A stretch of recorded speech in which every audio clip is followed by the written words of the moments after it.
Assalamualaikum warahmatullahi wabarakatuh. Waalaikumsalam. Alhamdulillahilladzi 'allama bil qalam 'allama al-insana ma lam ya'lam. Asyhadu an la ilaha illallah khaliqul 'alam wa asyhadu anna Muhammadar rasulullah asraful anam. Allahumma shalli wa sallim ala sayyidina Muhammad wa ala alihi wa ashabihi ajma'in. Amma ba'du. Qala Allah Ta'ala fil Qur'an Karim. A'udzu billahi minasyaitonir rajim. Bismillahirrahmanirrahim. Inna a'tainaka al-kautsar fasholli li rabbika wanhar. Inna syani'aka huwal abtar. Wa qala ta'ala aidan walillahi 'alan-nas hajjul bait man istata'a ilaihi sabila. Subhanallahu azim. Alhamdulillah, pada hari Jumat ini nikmat Allah selalu mengalir kepada kita, terutama nikmat iman, nikmat Islam, nikmat kesehatan, dan nikmat-nikmat lainnya yang tak terhingga jumlahnya. Salam dan salam dimohon kepada Allah terlebih besar Muhammad sallallahu alaihi wasallam. Allahumma shalli wa sallim ala sayyidina Muhammad wa ala alihi wa ashabihi ajma'in. Pada waktu yang sangat terbatas ini, kita beri judul persiapan menyambut Idul Adha 1447 Hijriah. Pertama mengenai kurban, yang kedua mengenai haji. Kita sudah tahu jamaah haji Indonesia sudah mulai diberangkatkan. Dari kilometer pertamanya sudah dilepas oleh Menteri Haji. Sebanyak jumlahnya tahun ini 221.000 orang jamaah haji Indonesia, termasuk yang dari Dharmasraya. Ini juga perlu kita sampaikan persiapan-persiapan yang perlu juga sebelum Idul Adha adalah masalah kurban. Kita awali dengan masalah haji. Dalam surah Al-Imran ayat 97 Allah nyatakan tadi, "Walillahi 'alan-nas hajjul bait man istata'a ilaihi sabila." Kewajiban manusia kepada Allah ialah menunaikan ibadah haji ke Baitullah. Tapi ada ujung ayatnya, man istata'a ilaihi sabila, bagi barang siapa yang mampu mengadakan perjalanan ke Baitullah. Mampu di sini ada tiga. Pertama, mampu di segi biaya. Dulu namanya ONH, ongkos naik haji. Sekarang bahasa ini diperbaiki dan disempurnakan, BPIH, biaya perjalanan ibadah haji. Setiap tahun selalu naik ongkosnya. Kita dulu dan tahun ini dikurangi sedikit oleh pemerintah. Namun jamaah haji kita tetap mendaftar banyak sekali. Tandanya ekonomi Indonesia sudah semakin baik di kampung-kampung, sehingga ada yang antri. Insya Allah disiapkan tahun depan antrinya akan semakin berkurang, semakin pendek. Itu niat dari pemerintah. Jadi berarti mampu kita. Ada yang menyimpan uangnya bertahun-tahun baru bisa dia menunaikan ibadah haji. Seperti kita lihat di TV, ada orang-orang tua, suami istri sudah 10 tahun dia menyimpan, pekerjaannya dagang kecil, tapi karena niatnya lillah sampai dia menunaikan ibadah haji. Itu namanya istita'ah dalam pengertian pertama, mampu. Ada juga orang yang mampu. Barangkali jangankan menyimpan setahun 2 tahun, 1 bulan saja dia bisa menunaikan ibadah haji. Apalagi di daerah kita sekarang, Dharmasraya, sekali panen sawit, kalau 10 hektar saya sawitnya pun ataupun 5 hektar, tiap bulan barangkali bisa dia mendaftar segitu. Tapi kalau niat tidak ada, tidak akan sampai. Jadi niat, kalau niat ada walaupun menabung 10 tahun sedikit-sedikit, niatnya ada, Allah sampaikan. Itu namanya istita'ah. Yang kedua, mana istita'ah adalah sehat jasmani dan rohani. Meskipun kita sudah mendaftar, sudah akan berangkat, sudah dapat nomornya, sudah ada tanggalnya ditentukan, rupanya kita sakit, diperiksa oleh dokter, tidak bisa bapak atau ibu berangkat karena kesehatannya. Itu namanya juga belum mampu. Dalam pengertian tidak wajib ketika itu berangkat haji. Boleh digantikan oleh keluarga kita atau oleh yang lain, namanya haji badal. Jadi boleh tiawak lain tak sempat begitu, memang tak boleh berangkat karena mengganggu yang lain. termasuk barangkali perempuan yang sedang hamil dan sebagainya. Itu namanya mampu yang kedua. Yang ketiga mana istita'ah adalah aman dalam perjalanan. Sekolah pada tahun ini walaupun antara Iran dengan Amerika Israel masih belum damai, tapi dampak terhadap keberangkatan haji insya Allah tidak ada.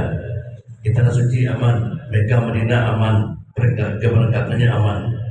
Berarti dampaknya tidak sampai mengganggu jamaah haji. Tapi kalau terganggu jamaah haji tidak bisa berangkat, tidak wajib haji.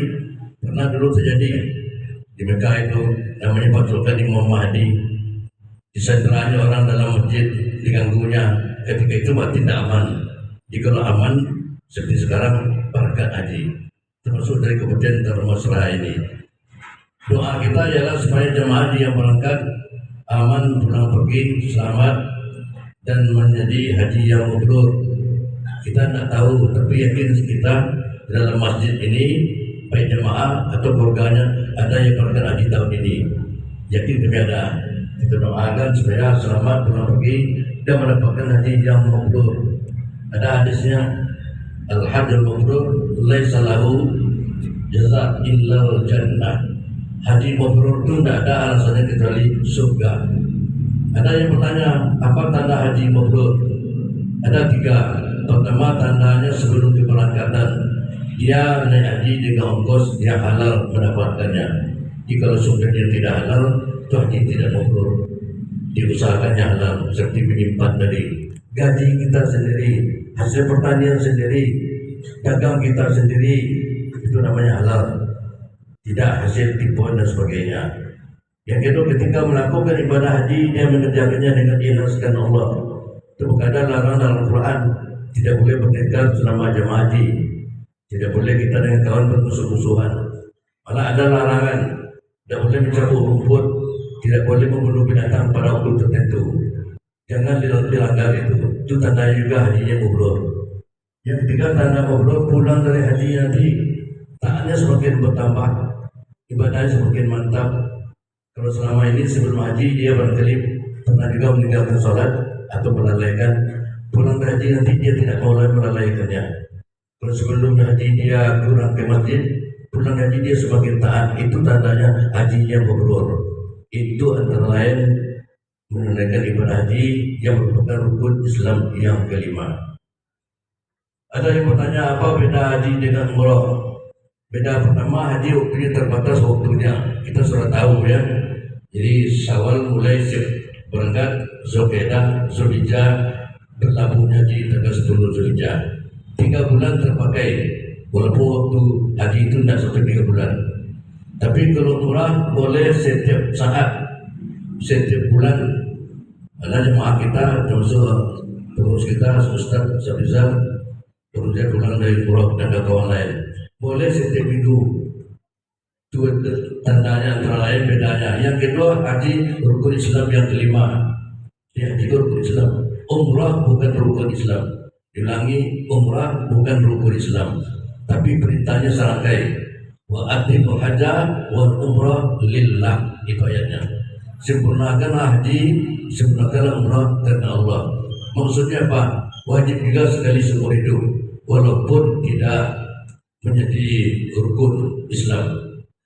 Kemudian bagaimana pula haji yang berulang-ulang kali atau umrah yang berulang-ulang kali? Wajib hanya sekali seumur hidup. Jadi haji itu wajib sekali seumur hidup. Yang rukun Islamnya sudah terpenuhi itu. Bagaimana kalau kita ada ekonomi, ada biaya, berulang-ulang kita haji boleh juga. Tapi menurut ulama lebih afdal kalau uangnya tadi digunakan untuk yang lain. Membuat pesantren, anak yatim, yaitu fakir miskin dan lain sebagainya untuk sosial. Daripada haji berulang-ulang kali baru kita mampu. Itu maksudnya, bukan dilarang. Yang umrah yang tadi itu kapan saja boleh. Ongkos juga berbeda. Perbedaan yang lain antara haji dan umrah, kalau haji wukuf di padang Arafah menjadi rukun. Al-Hajju Arafah, kata Nabi. Haji itu wukuf di padang Arafah. Walaupun orang tua sakit ditandu ke padang Arafah itu kan, kita lihat di TV ada fotonya, ditandu dibawa ke padang Arafah. Itu haji. Tapi kalau umroh tidak wajib wukuf di Padang Arafah. Boleh ke sana, namanya ziarah.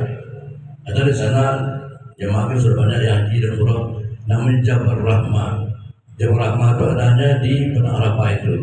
Bukit bertemu Adam dan Hawa. Rahmah itu mana kasih sayang. Sudah 40 tahun bisa Adam dan Hawa bertemu di Padang Arafah. Bernama Jabal Rahmah.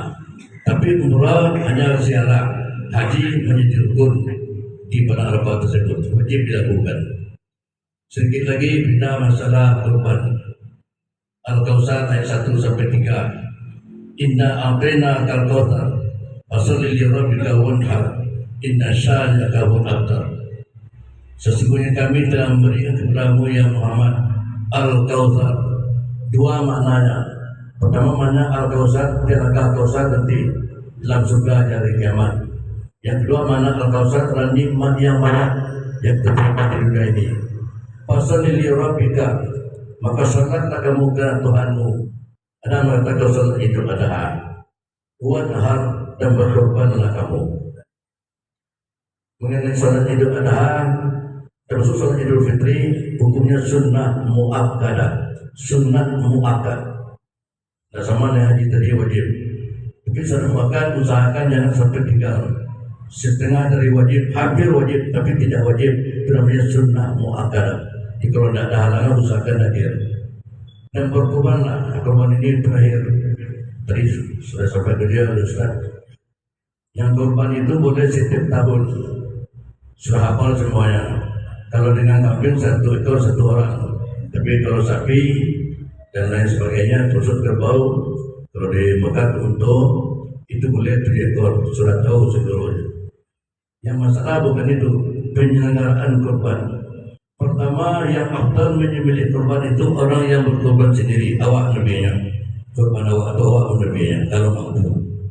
Tapi kalau tidak berani, tidak biasa, seperti biasa lah pokoknya, kepada pengurus yang ditentukan. Yang kedua adalah orang yang berkorban boleh menikmati daging korban paling banyak 1/3.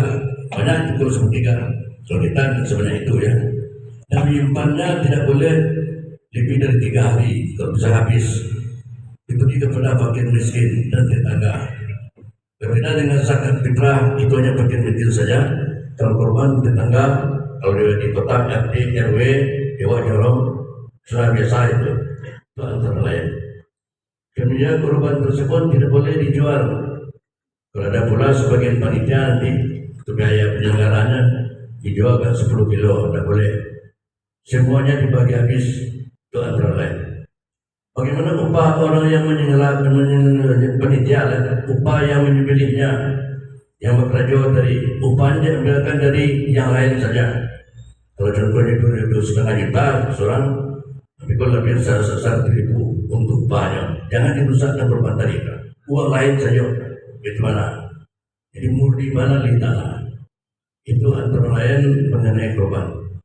Dan terakhir, mudah-mudahan kita sehat walafiat, aman dan sentosa. Kami mohon maaf hari ini agak ada gangguan influenza. Nah, terima kasih. Mohon maaf. Assalamualaikum warahmatullahi wabarakatuh.